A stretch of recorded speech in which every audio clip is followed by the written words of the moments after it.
Assalamualaikum warahmatullahi wabarakatuh. Ada satu kisah penuh keindahan tentang akhlak Rasulullah yang tersaji dalam berbagai catatan sejarah. Keagungan sikap Nabi Muhammad SAW tidak hanya diakui oleh umat muslim, namun juga menarik perhatian orang-orang yang belum menerima ajaran beliau. Salah satu contohnya adalah pengakuan dari Abu Sufyan, seorang yang pada saat itu belum menjadi seorang muslim. Pada masa itu, Kaisar Heraklius sedang merayakan kemenangan gemilang Romawi atas Persia setelah perang yang panjang dan sengit di abad ke-6 dan ke-7. Romawi berhasil merebut kembali wilayah yang sebelumnya dikuasai oleh Persia, termasuk salib suci yang kembali diselamatkan dan dikembalikan ke gereja makam Kudus di Yerusalem. Pada saat yang sama, Rasulullah SAW mengirimkan surat-surat dakwah kepada berbagai raja di sekitar tanah Arab dan wilayah Hijaz. Tujuan beliau adalah untuk mengajak mereka memeluk agama yang benar, yaitu agama Islam yang merupakan rahmat bagi seluruh alam semesta. Rasulullah SAW menghimpun para sahabat untuk menjalankan misi dakwah yang luar biasa ini. Beliau menyadari bahwa kesuksesan misi dakwah sangat bergantung pada keterlibatan dan kerelaan sahabat untuk menyampaikan surat-surat dakwah beliau. Oleh karena itu, Rasulullah SAW memilih Dihya Al-Kalbi sebagai utusan untuk menyampaikan surat Rasulullah kepada Kaisar Heraklius. Pada saat itu, Heraklius baru saja mendengar tentang nama Muhammad SAW dan penasaran dengan sosok Nabi terakhir yang mengklaim sebagai utusan Allah. Ketika menerima surat dari Rasulullah SAW, Kaisar tersebut merasa terpanggil untuk melakukan penyelidikan guna menguji kebenaran kenabian Nabi Muhammad SAW.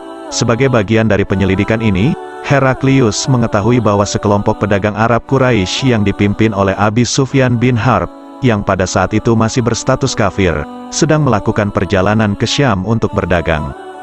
Kaisar Heraklius mengutus para utusan untuk bertemu dengan pemimpin kafir dari pedagang Arab Quraisy, yakni Abi Sufyan bin Harb, guna mencari informasi lebih lanjut.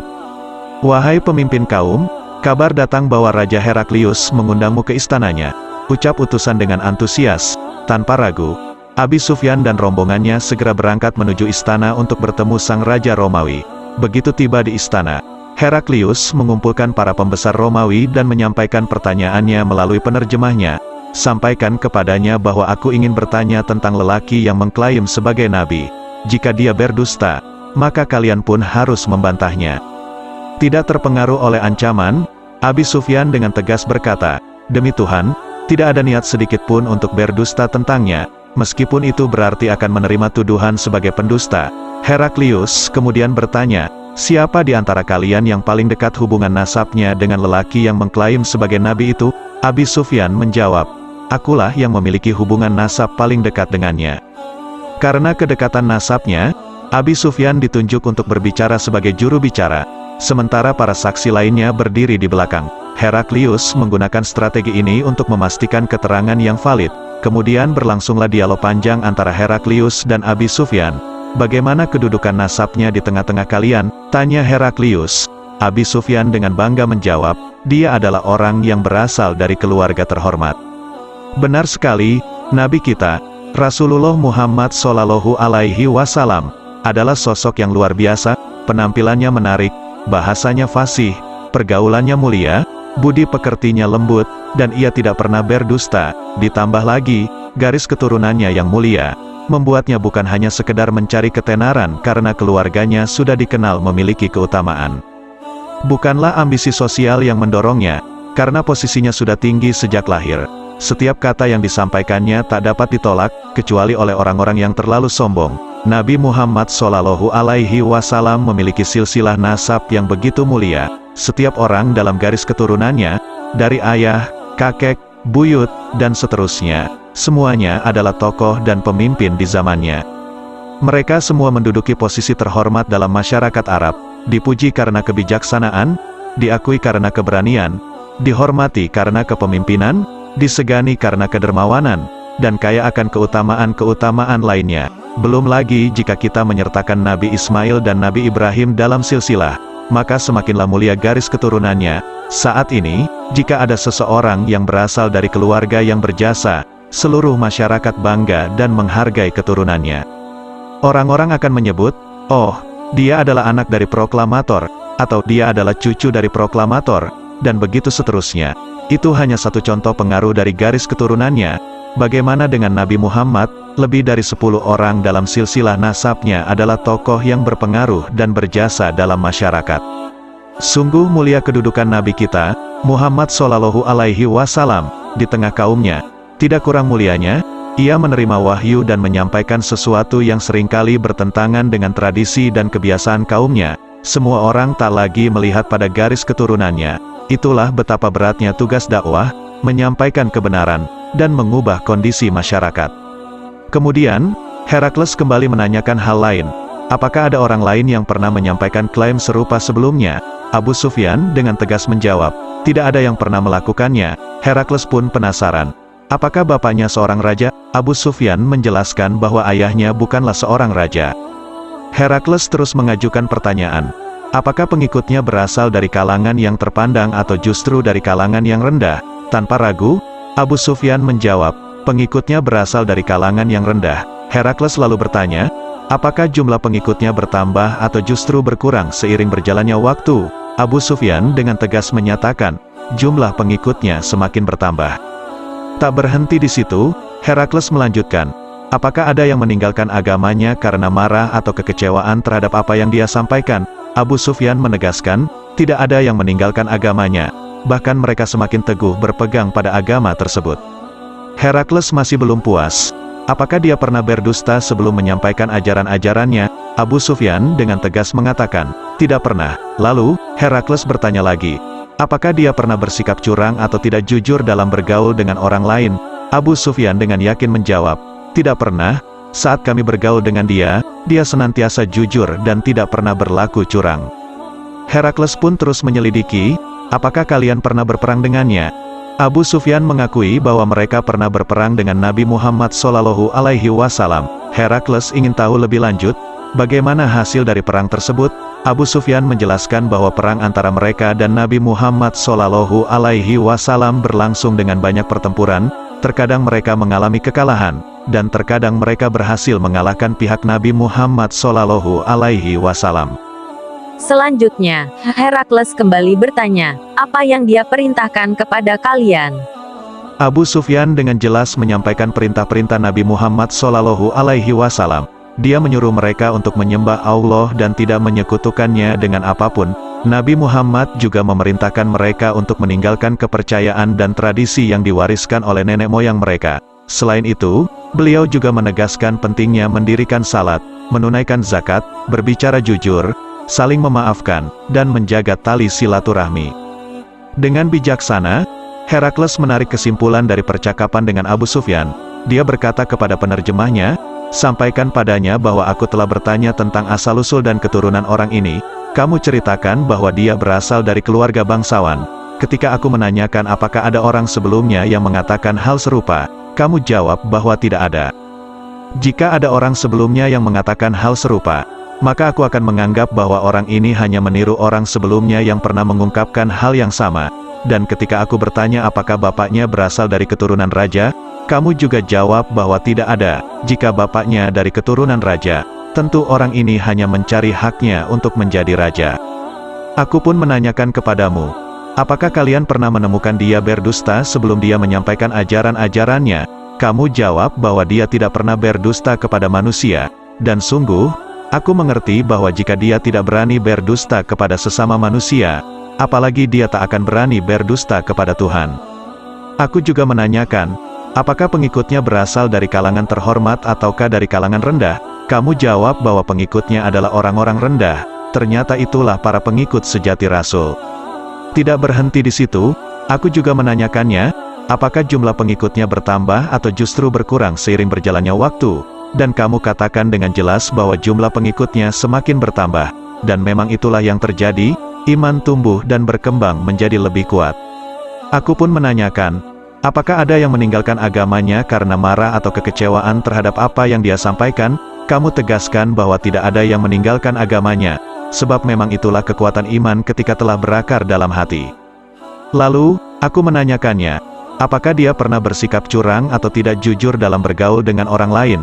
Dan dengan mantap kamu berkata bahwa dia tidak pernah bersikap curang, sebab memang itulah sifat tak mungkin bagi para rasul. Dan akhirnya, aku pun menanyakan kepadamu, apa yang dia perintahkan kepada kalian? Kamu sampaikan bahwa dia memerintahkan kalian untuk hanya menyembah Allah dan menghindari penyekutuan dengan apapun. Dia melarangmu menyembah berhala dan memberi petunjuk agar menegakkan salat, menunaikan zakat, berbicara jujur, saling memaafkan, dan menjaga tali silaturahmi. Jika semua yang kamu katakan ini benar, maka dia pasti akan memerintah di bawah kerajaan yang kutaklukkan. Sungguh, aku merasa ragu bahwa dia ada di antara kalian saat ini. Jika aku tahu cara untuk menemukannya, pasti aku akan berusaha sungguh-sungguh untuk bertemu dengannya. Jika akhirnya aku berada di dekatnya, aku akan menghormatinya dengan mencuci kedua kakinya. Heraklius kemudian meminta surat dari Rasulullah Shallallahu Alaihi Wasallam yang dibawa oleh Dia Al-Kalbi untuk para penguasa di negeri Basrah. Surat itu diberikan kepadanya, lalu Heraklius membacanya dengan seksama. Isinya berbunyi, dengan nama Allah yang Maha Pengasih dan Maha Penyayang, dari Muhammad, hamba Allah dan Rasul-Nya, kepada Heraklius, penguasa Romawi, semoga keselamatan bagi siapa yang mengikuti petunjuk, masuklah ke dalam Islam, maka kamu akan selamat, masuklah ke dalam Islam, maka Allah akan memberi pahala berlipat ganda. Jika kalian berpaling, beban dosa orang-orang Romawi akan menjadi tanggunganmu. Hai para ahli kitab, marilah kita tetap berpegang pada satu prinsip yang sama, yaitu bahwa kita hanya menyembah Allah, tidak ada sekutu baginya. Jika mereka menolak, sampaikanlah kepada mereka dengan tegas bahwa kami adalah orang-orang yang menyerahkan diri sepenuhnya kepada Allah. Abu Sufyan menceritakan bahwa setelah Heraklius menyampaikan pernyataannya dan selesai membaca surat tersebut, terjadi kehebohan dan keributan yang mengusir kami dari hadapannya. Aku berkata kepada teman-teman setelah kami diusir, sungguh, dia menganggap urusan Muhammad seperti urusan anak Abu Kabsyah, dan Heraklius merasa khawatir terhadap kerajaan Romawi. Pada saat itu, aku juga merasa khawatir bahwa Muhammad akan menaklukkan segalanya, tetapi perasaan itu berubah ketika Allah memasukkan aku ke dalam agama Islam. Pada suatu hari, Ibn An-Nazur, seorang pembesar di Ilya, menceritakan bahwa saat Heraklius mengunjungi kota tersebut, dia terlihat sangat gelisah. Beberapa komandan perangnya mengungkapkan kekhawatiran atas keadaannya. Ibn Nazur menyatakan bahwa Heraklius adalah seorang ahli nujum yang selalu mengamati perjalanan bintang-bintang. Ia bahkan sering menjawab pertanyaan para pendeta tentang hal tersebut. Suatu malam, saat Ibn Nazur mengamati perjalanan bintang-bintang, dia menyaksikan bahwa Raja Khitan telah lahir. Ketika dia bertanya tentang orang-orang yang diwakili oleh Raja Khitan, para pendeta menjawab bahwa itu merujuk kepada orang-orang Yahudi. Mereka menyarankan Heraklius untuk tidak khawatir tentang mereka, dan malah mengeluarkan perintah agar seluruh orang Yahudi di kerajaannya dibunuh. Ketika orang tersebut menghadap Heraklius sebagai utusan dari Raja Bani Ghassan untuk menceritakan tentang perlindungan Rasulullah Shallallahu Alaihi Wasallam, Heraklius memerintahkan agar dia diperiksa lebih lanjut. Apakah dia berasal dari keturunan raja, di Khitan atau tidak? Setelah diperiksa, ternyata memang dia berasal dari keturunan raja dan sudah di Khitan. Heraklius pun bertanya kepada orang tersebut mengenai orang-orang Arab lainnya, apakah mereka juga berasal dari keturunan raja dan berkhitan? Dia menjawab bahwa semua orang Arab telah dikhitan. Heraklius menyatakan inilah raja umat, dia memang telah lahir. Setelah itu, Heraklius mengirim surat kepada seorang sahabatnya di Roma, yang memiliki pengetahuan sejajar dengan Heraklius, untuk menceritakan tentang kelahiran Nabi Muhammad Shallallahu Alaihi Wasallam. Sementara itu, Heraklius melanjutkan perjalanannya ke negeri Himsya. Sebelum tiba di Himsya, dia sudah menerima balasan surat dari sahabatnya. Sahabatnya menyetujui pendapat Heraklius bahwa Muhammad telah lahir dan memang beliau adalah seorang nabi. Heraklius selalu mengundang para pembesar Roma untuk datang ke majelisnya di Himsya. Setelah semua hadir, Heraklius memerintahkan untuk mengunci semua pintu. Lalu dia berkata, "Hai bangsa Rum, apakah kalian ingin meraih kemenangan dan kemajuan yang gemilang, sementara kerajaan tetap berada di bawah kendali kita? Jika iya, saksikanlah bahwa Muhammad adalah seorang nabi." Mendengar perkataan itu, mereka berusaha melarikan diri seolah-olah keledai liar, walaupun semua pintu sudah terkunci rapat. Melihat situasi yang demikian, Heraklius kehilangan harapan bahwa mereka akan beriman pada kenabian Muhammad Shallallahu Alaihi Wasallam. Lalu dia memerintahkan mereka untuk kembali ke tempat masing-masing. Heraklius kemudian menyatakan bahwa ucapan sebelumnya hanya sebatas menguji keteguhan hati mereka. dan sekarang dia telah melihat keteguhan tersebut. Para pembesar pun bersujud di hadapan Heraklius dan merasa senang dengannya. Itulah akhir dari kisah Heraklius. Dalam pandangannya, ciri-ciri seorang nabi tampak jelas pada diri Rasulullah Muhammad Shallallahu Alaihi Wasallam, seperti yang telah dia baca dalam Injil. Cinta dan kerinduannya pada tahta kerajaan mengalahkan tekadnya untuk menyatakan keislamannya. Dia menyadari dosanya sendiri dan dosa rakyatnya, sebagaimana yang telah dijelaskan oleh Rasulullah Shallallahu Alaihi Wasallam. Heraklius mengakui bahwa Muhammad Shallallahu Alaihi Wasallam akan berhasil menguasai wilayah di bawah kakinya. Dia tidak berani memeluk agama Islam karena takut ditinggalkan oleh rakyatnya dan khawatir akan kehilangan tahta kerajaannya. Akibatnya, di dunia Heraklius mempertahankan kekuasaannya, tetapi dia harus bertanggung jawab atas kekafirannya di akhirat kelak. Semoga cerita ini bermanfaat bagi kita semua. Assalamualaikum warahmatullahi wabarakatuh.